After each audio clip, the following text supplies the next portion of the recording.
is Alex, and I have an Instagram and YouTube, Love Sugar Show. So I want to welcome you back again. Thank you for Thank you coming. so much. And for the listeners, if you don't mind just doing a quick introduction and maybe a quick and fun fact about yourself. Hey, so my name is Eric Goldman, and I am with the band Afrofuturistics from Chicago. I'm a primary composer, manager for the band, but I'm also the bassist. And fun fact about myself. I'm actually sitting out in front of what we have here in the Midwest as Menards. So I'm an avid gardener. I live in an apartment, so I do a lot of container gardening for the summer. And the reason why I'm actually here today is actually to get a bunch of dill for some pots to attract swallowtail butterflies. So that's become a hobby of mine, especially in the summer, is trying to help our pollinator population, but also to help our butterfly population sort of expand. So yeah, that's something that's nothing related to music, I guess, about me. So yeah, introduce yourself. Yeah, so my name's Keith Wakefield. In Afrofuturistics, I am the tenor sax player. While I wasn't I'm one of the core members of the group. I've been playing with Eric for years in different musical projects. And Go ahead. Yeah, I was just saying we could talk about Sons of Ra too, since this is our third time with Alex. So yeah. Okay, fair enough. Yeah, so Sons of Ra is what a lot of people know it's from. But Afrofuturistics is definitely a newer project. It's definitely different from us, from what we've done. What I think is consistent between that is it's a fusion, and it's not fusion in the typical standard of what people mean when they say fusion, that style, but it is a fusion. Yeah. So it's true to the definition of the word. That's So yeah. awesome. Yeah. And if you don't mind giving us just a fun fact about you, doesn't have to be music related. Oh, okay.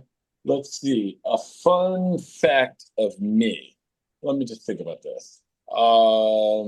I love murder mysteries. So prior to being on here, I was doing work on my laptop and watching Murder She Wrote, which is like a really old murder mystery show.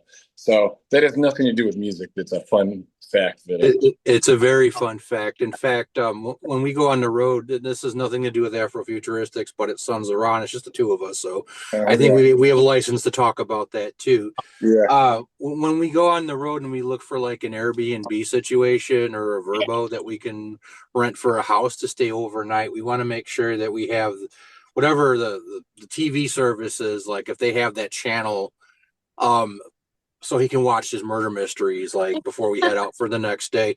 Because we end up like somebody has to sleep on the couch, and as long as Keith can watch Murder She Wrote, that is like it's like a tour writer thing almost. Like it's like, oh, we're good. Long comfy couch, You big got screen it. TV, Murder She Wrote or Matlock. Yeah, he's good to go. Perry So Mason, any of that stuff. Yeah. yeah, right. So that's kind of a weird nerdy thing. Yeah, you know. And Exactly. for futuristics, we go on the road with that. That rider, pseudo rider element will be in place for that as well. Like we need to make sure you can have that, right? Yeah. Definitely. Awesome. Well, since we've seen each other last time, like how's everything going in your world? For me, everything's going well. You know what I mean? We are feeling good. The one from the Sons of Ra front, we did recently do a little tour that was a lot of fun. We got good reception. Exciting. Yeah, I felt good about that. From the Afrofuturistic standpoint, I am very much looking forward to this album release that we've got coming up. It looks like a great bill, and we've gotten a lot of good feedback from what we've put out there. So I'm really that's what's changed. I'm feeling good about it. Really good. Yeah. Yeah. And what about you, Eric? What's been going on in your world? How's everything? Very similar. I mean, yeah, we a couple weeks ago we did a short run with Sons of Ra, kind of upper South, lower Midwest. We'll take through Louisville and Columbus. We haven't been doing any far-reaching touring as of late, just trying to juggle so many projects that we have in our respective plates. So that kind of came together really quickly, and like we were just able to jump on that with a few other bands, some friends. But yeah, the for me, front and center has been this Afrofuturistics album. So we were finished recording the mastering process, and now it's the PR cycle that we're doing. Here we are talking to you again, and this is exciting. That I'm glad you like the music, because this is very much there's some similarities from a core concept, but like there's a huge departure stylistically for us with this, and in fact it's more collaborative. And yeah, looking forward, we've actually played some pretty big shows in Chicago with Afrofuturistics, a lot of the neighborhood fests up here for the summer. And then yeah, we have our release show next month, so getting ready for that and just all the work around that and getting this album out. And the response to the music has been really overwhelmingly fantastic. It's a gamble. Like we like to Mhm. take risks as musicians. We're not people who sit comfortably in one genre in any stretch. I mean, that's the one thing that's common between Sons of Ra and Afrofuturistics is we do the fusion, we blend it, and it's like two things that they theoretically go together, but we do it in so I guess you could say it's a unique or different way. So yeah, just that's kind of been my world. Awesome. Yeah. So I'm curious if for someone who may have known you from Sons of Raw or someone who's just like looking at the album and interested in listening to it, how would you describe it to them? Keith, go Uh, for it. yeah, okay. So I would say, if they're coming from us from a Sons of Rock perspective, I think that I would say that a lot of the jazz and the weirdness is still there. But any place where, like, from an intensity standpoint, you would, start to expect guitar heavy, like prog type stuff, and instead of that, the intensity is more coming from hard, like street beats. Sometimes there's rapping, not all the time, or honestly, the intensity can actually just come from the jazz itself, right? Um, Mhm. so we still it still has it's a mix. We still get intense. It's just coming from a different place. That's what I would say. Yes. Yeah, Yeah. yeah. This is a different side of I would say my musical relationship with Keith on a number of different facets. So at one point, we started looking at this with Sons around when we play locally too, of like playing with a larger ensemble. Right. Both him and I have talked about like, what if we had a big band, like with a Mhm. big horn section, and like we do that to an extent with our material with Sons of Ra, but like, no, what if we just went ground up with a big band? Mhm. um, and like just start looking for that or build something with that. And this project, it was myself and then a brother Tone who does all of our beats and who's like our main MC in the band. We're Right. just experimenting with like, hey, here's some stuff that I really like from a jazz perspective. Do something with the beats. And that was the genesis of this. But then it was like once people heard it and really reacted to just what him and I were experimenting with, I brought Keith in immediately. I'm like, hey, this is going to be something that we can do as it's a side project, right? It's like another thing. But there's some very different intentionality around it. With Sons of Ra being more in that jazz fusion, sort of progressive rock metal world. Um, I kind of wanted to like not have something that if we're going to go big band, there's no rock. Taking all that out, I'm not playing any guitar. There isn't zero guitar in any of the stuff we're writing. I'm playing bass and some Mhm. synthesizer stuff, and then it's coming from my perspective, more of a blacker identity, because of just the nature of the music. And for me, it's like paying respect to that and giving space for that. Even from the name perspective, Afrofuturistic. So really looking at that, and I don't want to say the word identity, but like that's the overlying theme of like this is a much blacker thing we're doing, with the hip hop, and then with arranging these horn arrangements over the top of it. And kind of giving Keith really the freedom. He's like kind of our de facto music director for this, of like, okay, we have a full complement of horn players now. For saxophones, we have a guy playing trumpet.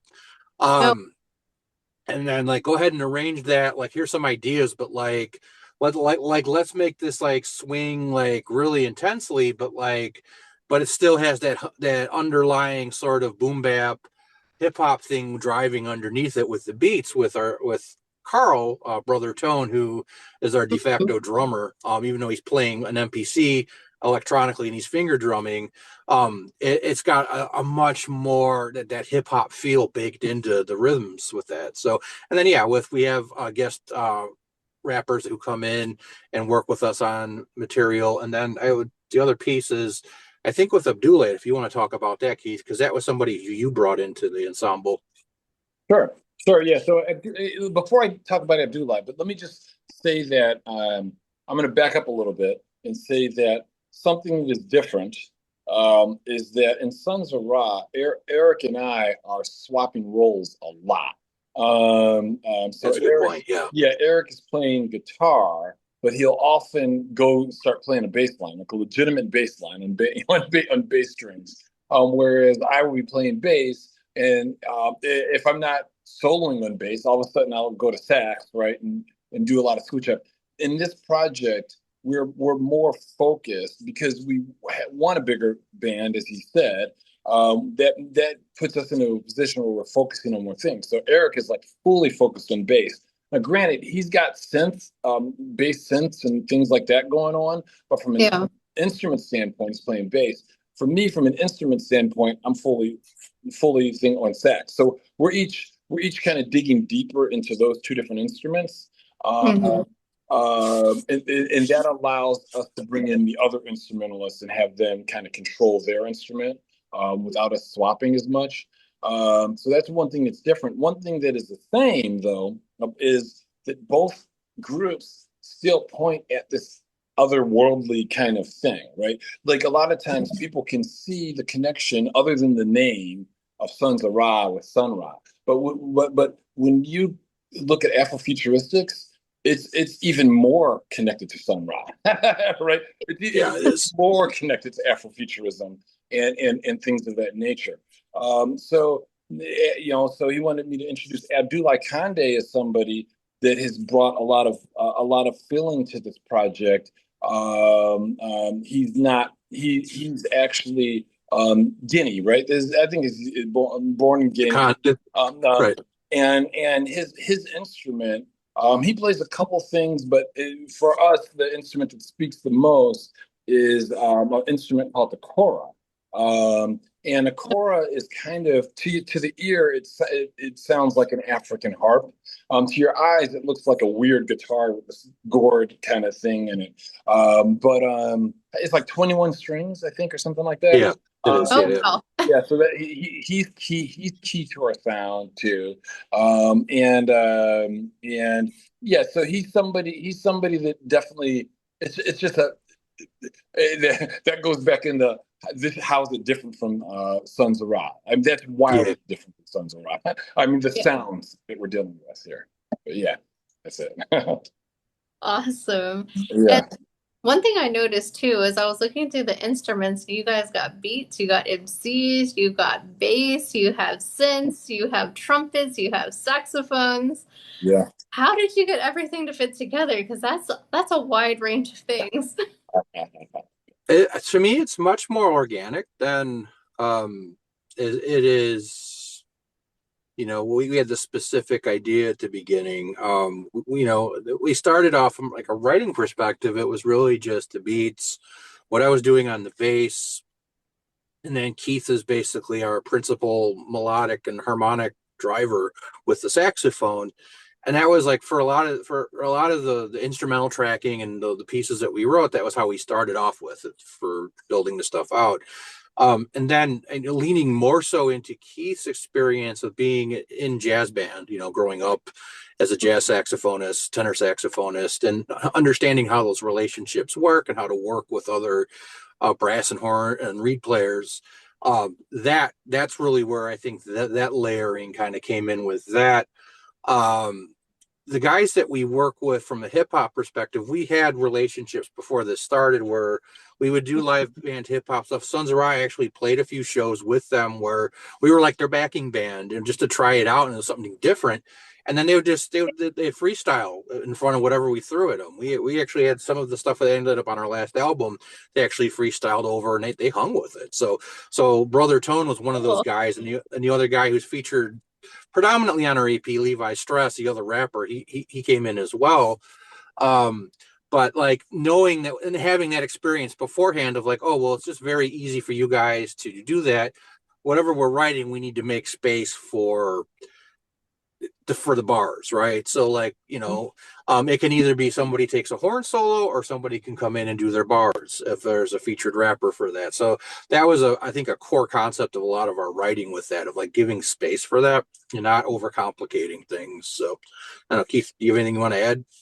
No, I would say that you kind of outlined it well. The other thing I'm going to say is that a couple of us live in a neighborhood called Rogers Park in Chicago, and it's a very like artsy neighborhood, and that kind of mix of especially unlikely instruments mixed together. It happens a lot around here, and so I think that in this band and in this album, there's a little bit of Rogers Park in there. There's just a little Oh, bit. that's cool. Yeah, this is a little A bit lot of Rogers Park. Yeah. Yeah. Yes, exactly. Yeah. So collectivism. Yeah. Yeah. Collectivism's the word.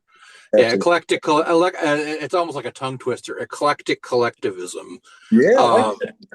Because we often jam together at various like little bars and stuff around Rogers Park. Keith and his partner host a bunch of like open jams in the area, and a lot of the people who are in Afrofuturistics just sit in and we play. We'll play jazz standards or we'll play tunes. We actually play some of the stuff that's on the CP too, just in a different format. Almost in a sense of like it's an impromptu jam session / practice for us. But yeah, that sort of collectivism, eclectic collectivism, if you will, that's one of the underlying themes, and that's also where Abdullah comes in as well. He's another resident of that neighborhood, so yeah. Yep. That's pretty cool. Yeah. So I listened to this EP. I like it because I had no idea those things could go together. And once I listened to it, I'm like, this is unique. And as someone who listens, like I was telling Eric earlier, it was telling him, some of the bands, no shade to them, but a lot of them do sound the same nowadays. Like, I'm like, is it this band? Is it this band? It kind of sounds the same, but this is very unique. And it's something that I didn't even know would go well together. And I'm like, this is amazing. Yeah. Thank you, Alex. Thank you. Yeah, appreciate that. Neither did we. We didn't know either. Yeah.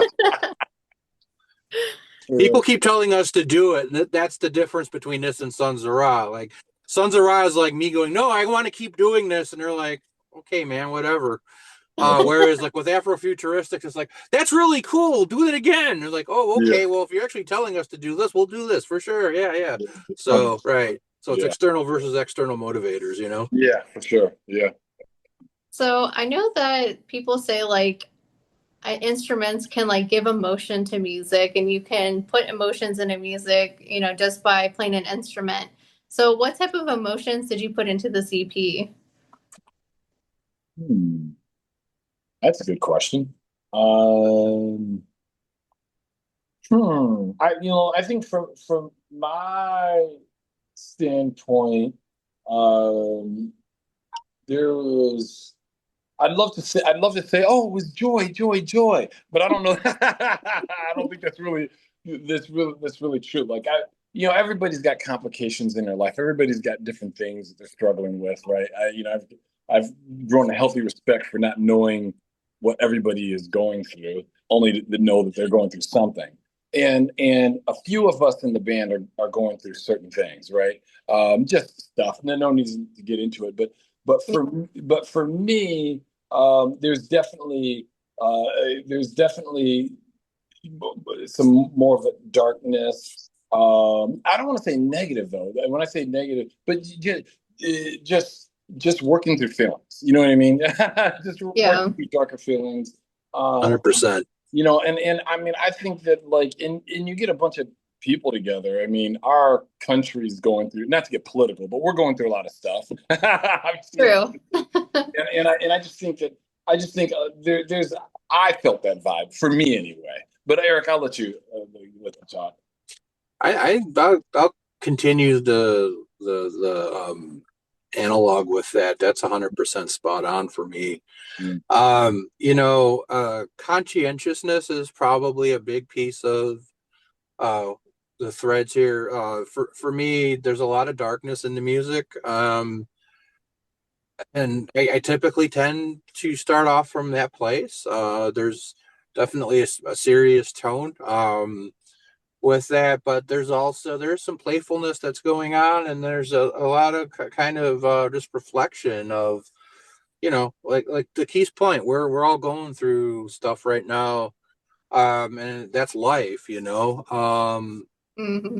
a lot of some of the stuff is kind of relational, and some of it is just that's what's driving the expression of, like, the tune Daydream, for instance, the single where we have out right now is kind of, I kind of had a lot of direction with that, but really the guys were able to take that and put an emotional flavor, an emotional palette to that really, to me, reflected it, because there's a lot of sadness in it and a lot of sort of, I guess, minor sounding stuff if you want to look at it from a music theory perspective. But there's a thread of optimism and a thread. There is joy. It's just Hmm. it's like, the things you might experience in a day. I use it as a kind of like a cliche when I write stuff, but there's a range of stuff that gets but the point is, the idea of the emotions that are in that range are captured very well. So it's not all angry music. It's not all like happy joy joy, kind of stuff either. We're not a ska band, I guess, Yeah. um but it's there's a definite set of ranges and contrasts with that. I think overall, for me, the mood of this album is kind of brooding, pensive, and elements of chill, and there's points of contentment. It's Yeah, not a muted feeling, but it's kind of, I would say, where Sons of Ra's music tends to be a bit more dramatic and at points bombastic. This Yeah. is more of that pensive. It's more vibey, I think, yeah. and those emotions that we're reflecting in that are kind of in that sort of headspace. And, Well, and- yeah, and I'm gonna one other thing that I meant to say was that even though like there, it kind of hints or points at darkness, I think that it also points at the fact that we're all going through something, right? You know what I mean? Like we can Right, all kind of, yeah. it's kind of recognition that this is what's going on, and and there's something there. Like if there's understanding, you kind of feel like, okay, we're not alone. yeah. I'm not alone. You know what I mean? Yeah, yeah, yeah. I think that, to me, there's another song on there called "Lux of Procrastination," and to me, it's a very human. It's a very human. Just the title, Yeah. right? People dealing with Lexapro, like it's a lot of people can relate. You're not alone. Yeah. So that's there. Yeah. Well, Yeah. that's awesome. Yeah. I do have one final question here for you. Is there anything that you'd like to say to anyone who's interested in listening to the album? Anyone who's maybe fans of Raw who are like, yeah, I'll give it a listen. Like, let's see what's going on. Or anyone you want to thank? Any emotional outbursts? Just your final words. Okay. I would say if you're in the Chicagoland area, consider coming out to our album release party. It's gonna be a blast. Eric, I'll let you take over. Oh, yeah. Yeah, that if you're in the area, for sure. We actually are doing a lot of cool things around that. I'm partnering with a local guy who makes hot sauce. This is another thing from Sons of Ra that we can't read over, but we're using a different person because it's local. The Hmm. Soothsayer Hot Sauce Company, they actually work with a lot of metal bands from this area as well. And they make Cool. an amazing range of hot sauces, but we're collaborating with them on the Enigmatic hot sauce for our release. So anybody who's coming to our show can order that. It was part of a ticket bundle for that at a special discounted price. So that's actually available right now on our website at afrofuturistics.com. And then we also have some other like bundles related to that if people want to pre-order the CD with that, or get a shirt, or all the above. We are offering that as kind of an incentive for the show. And then we do want to thank all the folks who, we've only been around for a couple of years as an ensemble, but like who've been there and have encouraged us. That's really what's driven this project, is the external encouragement. Um, we're kind of in the dark with what we're doing, in the sense of like, let's just try this out and see how it happens. And everybody we talk to have been really enthusiastic about it. So we appreciate that feedback. And we are looking at doing some regional dates, hopefully this fall. We have 8 to 9 guys in our ensemble, so it is going to be a huge challenge to get this on the road. But we're committed to try to figuring it out in some fashion. If it's just some of us, or if somebody is a promoter, likes what they hear and they want to work with us and help us out, we'll come play your town. So we definitely are looking forward to that. And I don't know. I don't really think there's anything else. And yeah. Awesome. And then last bit, I'll let you guys let the fans know, listeners know the name of the EP, when it comes out, where they can listen to it, where they can pre-order it, and then also the date of the show. Sure. All right, that's my gig. So, all right. So the name of the EP is called The Enigmatic. It is actually distributed in part by Big Bonky Records. Wild name for a record label. It's actually a subsidiary of we always cross back and forth within the metal world. So, a guy who followed us, who has a grindcore death metal distribution label called Forensic Decadence. They're based out of Kalamazoo, Michigan. But he has a lot of really cool bands on there. He saw Afrofuturistics at a basement show in Chicago a while back and reached out to me when he saw that we were working on an album and said he'd help us put it out. So thank you to Earl, the guy who runs Forensic Decadence, for working with us. And we're the first act on his hip hop distribution label. So we're kicking things off for him. So that'll be through his mail order catalog site, which we'll have a link to very shortly. Other than that, it's directly available at afrofuturistics.bandcamp.com as a pre-order right now with all the packages I mentioned. And then, the show, it's August 29th, Lay Piano in Rogers Park in Chicago. It's a beautiful jazz club. We actually have a pretty cool night. There's an other band that's on called Black Metal Cowboys. You'd think, again, we're talking about metal now, but they're actually an experimental hip-hop group. It's kind of in the similar branch of what we do. And then we have my dear friend Manny Petty, who's a comedian and musician. He's going to be kind of our master of ceremonies for the evening. So tickets for all that are online at afrofuturisticsmusic.com. So Awesome. That was a lot. yeah. Any final things to add, Keith? No, we appreciate everybody watching this. Thank you. Yeah. Awesome. For anyone listening to, I'll put all the links down below, so it makes it really easy. You don't have to go Googling or searching for it. It's all right there available to you. And thank you so much for coming back again. I'm glad that I didn't keep you away the first few times. Thank you. It was good to chat with you, Alex. Thank you so much.